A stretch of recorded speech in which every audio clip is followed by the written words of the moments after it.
Hey guys, welcome to the Middle Ages. Tonight, we're diving headfirst into what life was actually like back then and whether you think you could survive it or not. Spoiler, probably not. So go ahead, settle in. And if this video helps you relax, drift off, or just learn something new, I'd be genuinely grateful if you hit like, subscribe, and let us know in the comments where you're tuning in from. It's always incredible to see this little community growing all over the world. Congratulations, you've just been born, squalling and sticky, into a room lit by tallow candles and shadowed by superstition. The midwife mutters a prayer, your mother looks half dead, and no one knows if you'll make it through your first winter. But don't worry, you're tough, or you'll have to be. Childhood doesn't last long here. By 7, you're an adult in training. By 12, you've seen enough disease, death, and dental disasters to make a plague doctor weep. Still, let's not get ahead of ourselves. Tonight we begin at the beginning, like all tragic medieval lives do, with birth. It was a cold Saturday night, the kind that seeps into your bones and makes the rats shuffle a little slower. And while the rest of the village huddled by dying fires, you were busy being born. But not in a white room filled with soft, beeping machines and kind nurses like you'd expect. No. You were born in a hut, not a quaint stone cottage with ivy-covered walls. Don't flatter yourself. A single-room, mud-walled, rat-infested hovel where the straw roof leaks, the floor is damp, and something under the bed keeps twitching. Might be a cat, might be dinner, might be both. Your mother, exhausted and half delirious, cuts the cord herself, with a blade that probably doubled as a turnip slicer. Outside, the wind howls, like it knows what kind of life you've just been dropped into. No lullabies, no balloons, just the smell of burning peat, and the faint hope you'll live past 5. And that's not just a grim punchline.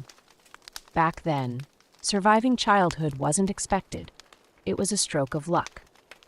Medicine didn't exist, not really. Fevers, infections, childbirth complications, things that are easily treated today, were often death sentences. No one had heard of germs, and if your healer recommended boiled moss and whispered prayers, well, that was the best you were getting. The midwife, God bless her, is 70 if she's a day, blind in one eye, and known in town for delivering calves as well as babies. Her assistant is Goat Mary, a neighbor who once helped resuscitate a chicken and thus qualifies as medical support. Sterilization? Not a concept. Her tools consist of a dull knife, a pair of shaky hands, and whatever herb she has stuffed in her apron. There is no pain relief unless you count the screaming, and no understanding of germs. Hygiene, or what we now call basic human decency. And yet, you survive. Miraculously. Roughly 1 in 3 babies never do.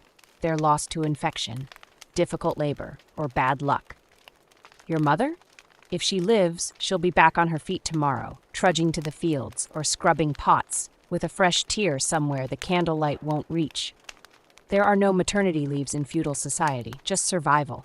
Unlike the modern day, where bassinets rock themselves, baby monitors track your every breath, and parents debate sleep schedules like it's an Olympic event. Your grand entrance into the world is met with significantly less fanfare. Your crib, if we can call it that, is a wooden trough, once used for feeding pigs, now lightly dusted and nobly repurposed. Your mattress is hay, your blanket is burlap, your toys include a wooden spoon, a pebble, and the occasional beetle. And don't get too attached to comfort. Swaddling is the fashion. You're bound tightly in cloth, arms pinned to your sides like a burrito of helplessness. Supposedly, it keeps you straight and strong. In truth, it mostly keeps you from flailing into the fire or rolling under the ox cart. Congratulations, by the way. You've survived day 1, and throughout your first few months to a year, although still half blind and barely aware that your own fingers are attached to you, your senses will start to betray you. Your nose will twitch at the ever-present smell of smoke, sweat, and something vaguely rotten. Your skin will itch under the coarse fabric of your wrap. Your ears will ring with the sound of coughing, shouting, clanging metal, and livestock doing things livestock probably shouldn't be doing indoors.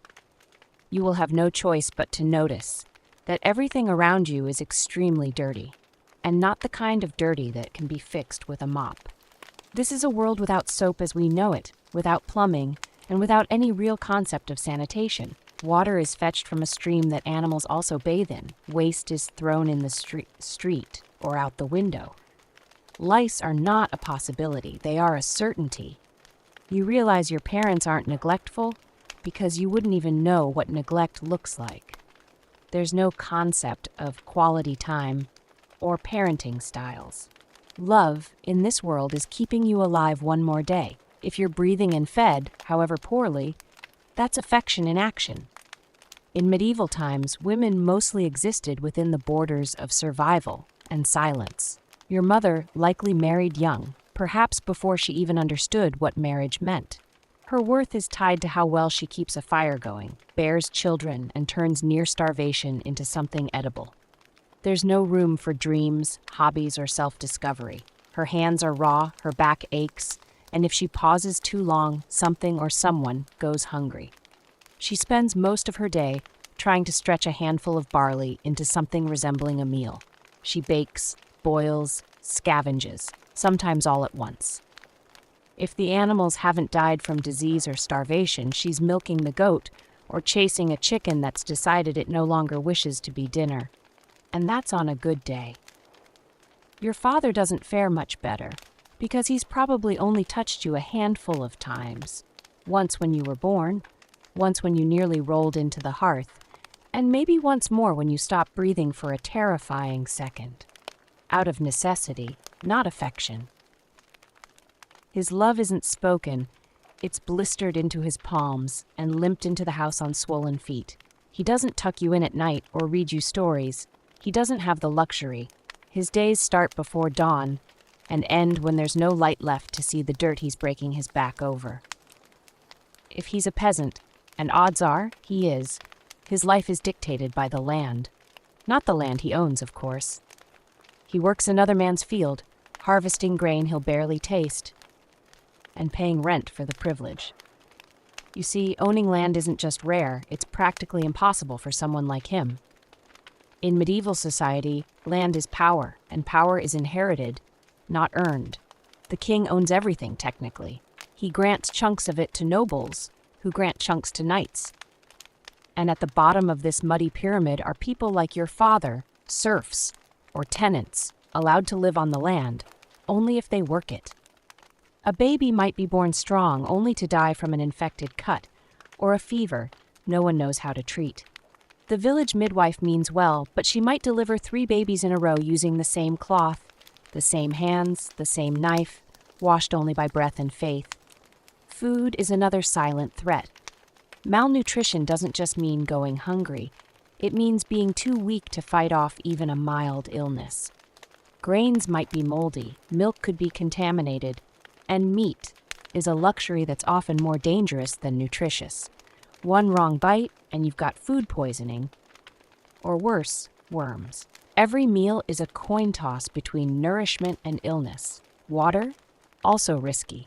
Your drinking water is fetched from a stream shared by livestock full of bacteria, waste, and whatever died upstream that week. And remember, there's no filtration, just a splash in a wooden cup and a hopeful gulp. Then there's childbirth itself. Being born is dangerous. Being born poor is a gamble with loaded dice. If the cord wraps around your neck, if the mother bleeds too much, if labor goes too long, there are no doctors, no surgery, no painkillers, just screaming, and the sheer hope that both mother and child survive. And often, one doesn't. So if you so much as cough, someone might already be carving a tiny wooden cross, because around here, death is your neighbor. But you grow. You are fed, mostly by your mother, when she's not laboring in the fields or grinding grain. Breastfeeding is common and often lasts up to 2 years. There's no formula after all, and animal milk is risky and hard to come by.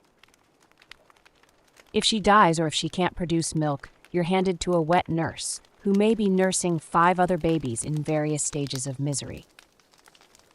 If you live in a village, you're passed from hand to hand. Women look after each other's children. Community care is less a charming tradition.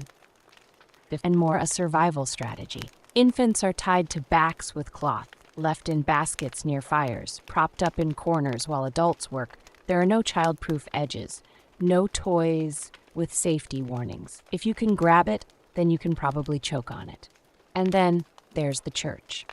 You are baptized within days of birth, not for spiritual guidance, but because the afterlife hangs heavy over every cradle.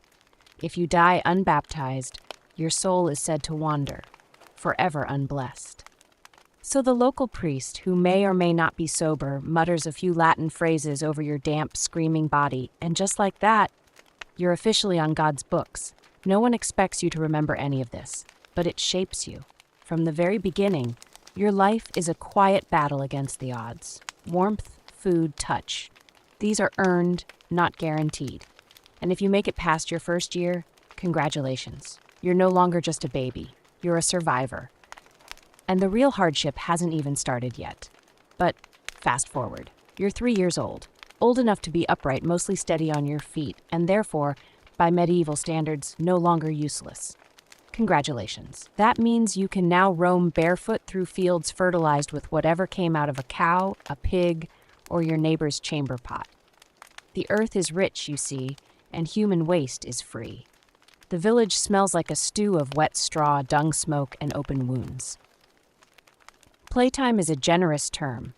Unlike modern times where play involves bright toys, padded floors, and adult supervision.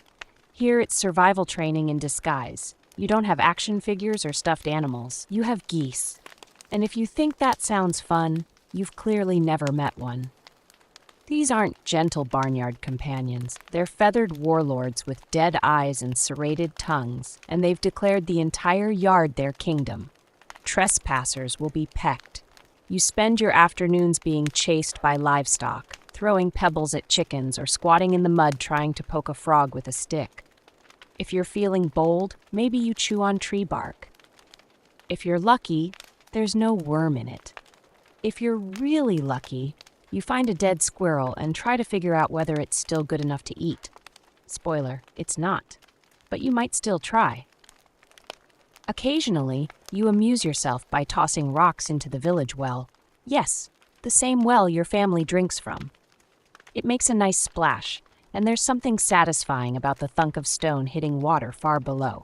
No one stops you, not because they approve, but because no one's watching. They're too busy praying the goat doesn't die and that the grain lasts another week. You play in filth, literal filth.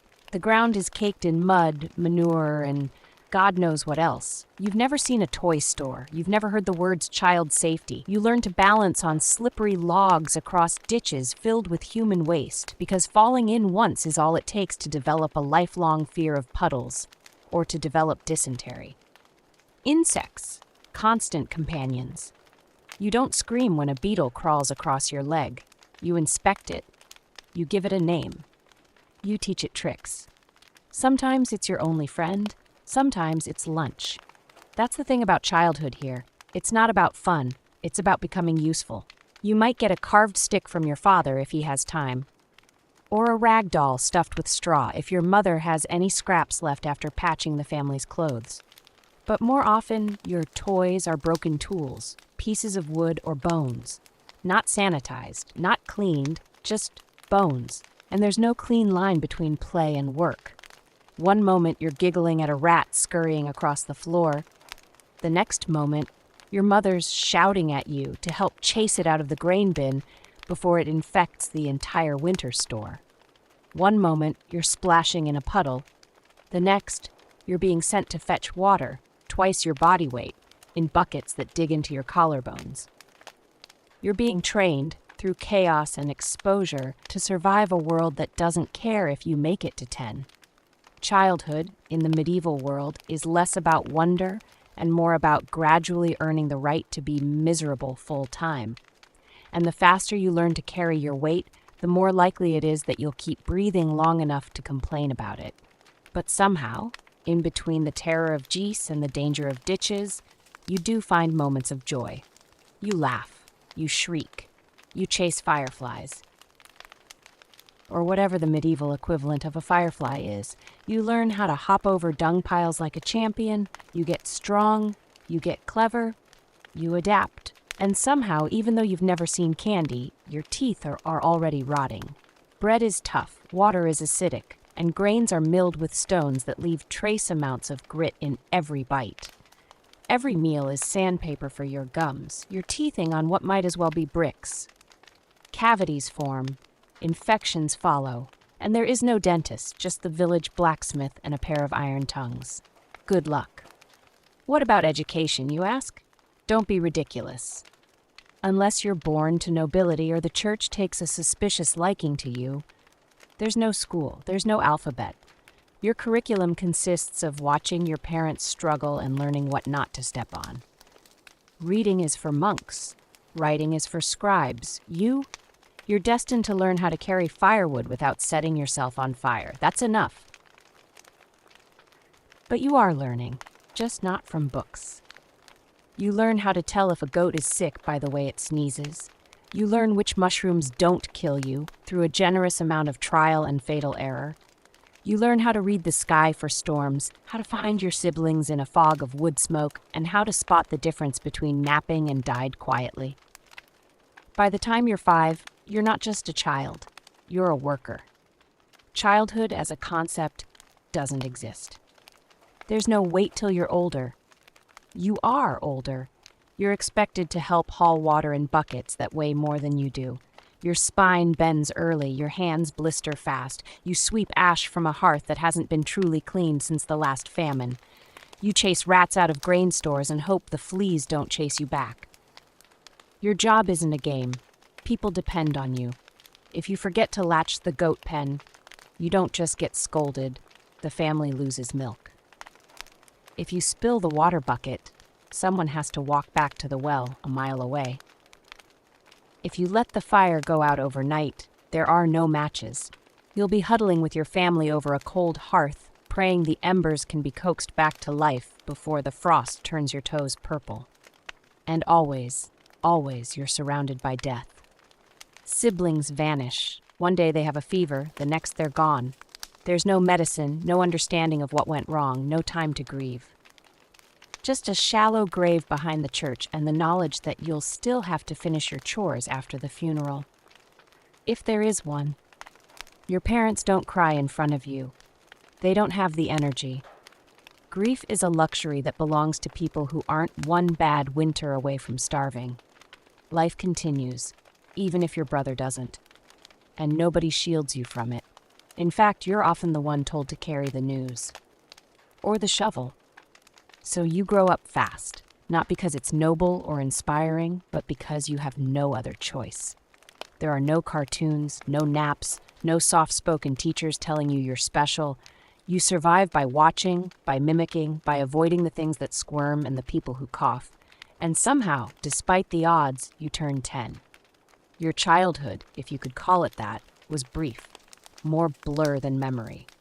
You've learned to keep your head down, your hands busy, and your mouth shut around the wrong people. You know the smell of sickness, the sound of shallow breathing, and that sometimes when the wind changes, it carries more than just cold. By 12, you're a miracle wrapped in mud and bone.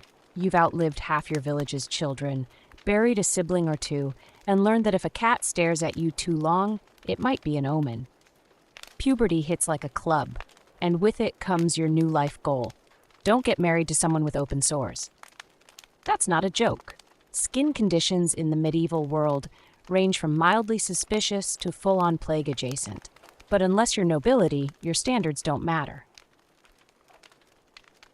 You marry who your parents say you marry, and healthy just means breathing. You're now officially useful, not in the modern let's get a job and discover ourselves way.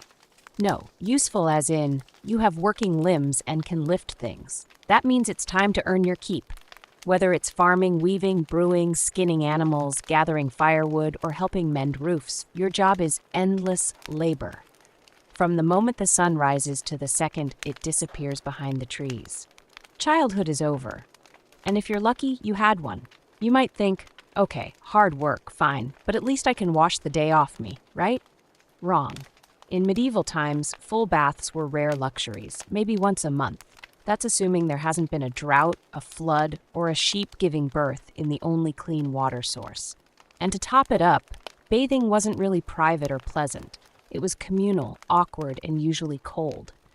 Soap existed, but it was harsh, made from ash and animal fat, more commonly used on laundry than skin. Your skin is crusted with sweat, dirt, and regret.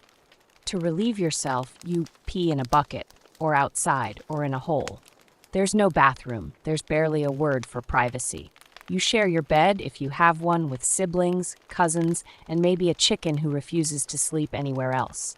It's warm, it's crowded, it's what you call home. Your hair, it has been filled with fleas since you could remember. Your clothes? Hand-me-downs patched until the patches have patches. You get one outfit, two if you're lucky. You don't own shoes, you own wooden slabs tied with twine. They click when you walk, blister your feet, and freeze solid in the winter. And if your hands crack in the cold, lard is the medieval moisturizer of choice. That's if you can spare it from the cooking pot. But what if you're a girl? Congratulations, you're getting married. Age? Doesn't matter. 13 is common. 12 isn't really shocking. It's not about love.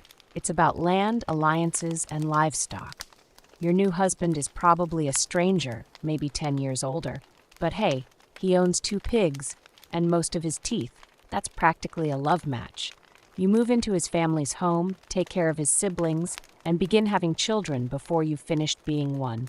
And being a girl means your body isn't really yours. It belongs to your husband, your household, your priest. Your worth is measured in obedience and fertility. If you bleed too much during childbirth, they'll call it God's will. If the baby dies, it's your fault. If you die, well, there's always your younger sister. You're expected to be pious but not proud, helpful but not heard. You churn butter, mend clothes, and pray you don't offend the wrong man. Education? Only if you're a nun or noble, and even then, don't get clever. People don't like clever girls. Clever girls end up accused of witchcraft, or worse, widowed without sons. And yet you endure, because endurance is your only rebellion. You memorize recipes, secrets, and the silence of your own voice. You learn when to speak and when to disappear. And in quiet moments between chores and childbirth, you might hum an old song, just loud enough to remember you're still here. But if you happen to be a boy, your path forks. You'll be either heading to the fields, where you'll spend the next 40 years breaking your back over soil that grows more rocks than food, or you're picked up by the local lord's recruiter and sent off to war. What are you fighting for? You don't know. A goat dispute, a border squabble, or because your liege lord insulted someone else's beard. Your weapon? A sharpened stick or rusted blade. Your armor? A tunic that's slightly thicker than your usual one and a prayer to Saint Michael. If you survive the fight, you might earn some coins or food and a chance to suffer more. If you don't, you're another nameless body in a ditch, and that will be your end. But let's say you survived, probably because your mum bribed the heavens with stale bread. Now, what do you do for fun in medieval times? Well, you've got jokes, mostly about flatulence and chickens, crude songs, and watching the village drunk fall in a ditch. Once a year, maybe a traveling bard comes through with a lute and 3 stories you've already heard twice. That's your Netflix. And yet, there's laughter. Real laughter. Because your expectations are low, your needs are few, and there's a strange kind of peace in routine suffering. You've survived disease, hunger, frostbite, and at least one animal-related injury. You've made it to your teenage years. You're alive. And in the medieval world, that's enough to call yourself lucky. Just don't cough, because you need to get to 20. Practically ancient. In a time where life expectancy hovers somewhere between maybe and not likely, making it to your 20s is an achievement. Not because your body is thriving, but because it hasn't completely given up yet. You wake up sore every day. Not because of a workout, but because your mattress is a sack of straw that smells faintly of mildew, sweat, and possibly rats. No springs, no feathers, just a lumpy pile stuffed into a wooden frame, and if you're lucky, not also shared with fleas. Breakfast is bread, lunch is bread, dinner is soup, that's if someone remembered to kill a turnip. Vegetables are rare, meat is a luxury, and spices are something you've only heard about in church readings. Bread is the cornerstone of your diet, not because it's delicious, but because it's all anyone can afford to make in bulk. Medieval bread wasn't like the soft, fluffy loaves we know today. It was made with whatever grains could be scavenged, mostly rye, barley, or oats. Wheat was reserved for the rich, and even then, it wasn't always refined. The flour was coarser, the bread denser, and you could chew it for hours without swallowing much. Most people didn't have ovens. Baking was done in a hearth or a communal oven shared by the entire village, which meant no temperature control and a lot of guesswork. The result? A tough, uneven loaf that could survive a siege but might break a tooth in the process. The good news is it fills your stomach and doesn't try to kill you, usually. Your job? Manual labor, all day, every day. Whether you're farming sunup to sundown, scraping dried urine off leather hides in a tannery, swinging hammers in a forge, or begging in a market that smells like desperation and week-old fish, it's brutal. There are no career goals, no vacations. You work until you're too injured, too ill, or too dead to continue. Sure, there are feast days, church-mandated breaks where you technically rest. But rest often means standing through hours of mass, fasting until your ribs hum, or mending the same clothes you've worn all year. They're not so much holidays as pauses in the exhaustion. And your pay? A handful of coins, a loaf of bread, or sometimes just permission to live on the land you toil. You are your labor. The moment your body breaks, you fall through the cracks. Illness is constant. Your immune system is fighting a war it doesn't understand, against enemies it can't see. You get a boil on your leg, painful, red, swelling. You lance it with a hot knife and a shaky prayer, because the local doctor is busy bleeding someone else to death under the belief that illness comes from bad blood. For centuries, Western medicine ran on a theory called the four humors. According to ancient Greek physicians, whose dusty scrolls were still gospel in the Middle Ages, your body was a stew of blood, phlegm, black bile, and yellow bile. Health meant balance. Illness? A sign one ingredient had gone rogue. So if you had a fever, too much blood. Coughing? Must be the phlegm. Melancholy? Obviously black bile. Treatment? Drain the excess through cuts, leeches, heated cups on your back. Basically, the medieval body was treated like a leaky wine barrel. Poke a hole in it until it stops acting up.